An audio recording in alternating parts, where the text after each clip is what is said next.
Стоях пред блока и си мечтаех да съм добър герой, когато си играех.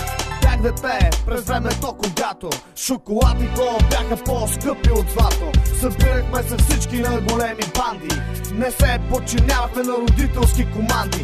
Спомня си, когато имаше режим на тока, чудехме се защо е тъмно пак пред блока. Баща ми имаше жигула комби, бачкаше до късно, връщаше се като зомби. Кинтите в семейството бяха дефицит, майка ми трепереше да не стана бандит. Но живота е такъв, ситуацията е такава, а аз израснах такъв в тая държава. Бяхме деца, живота беше игра.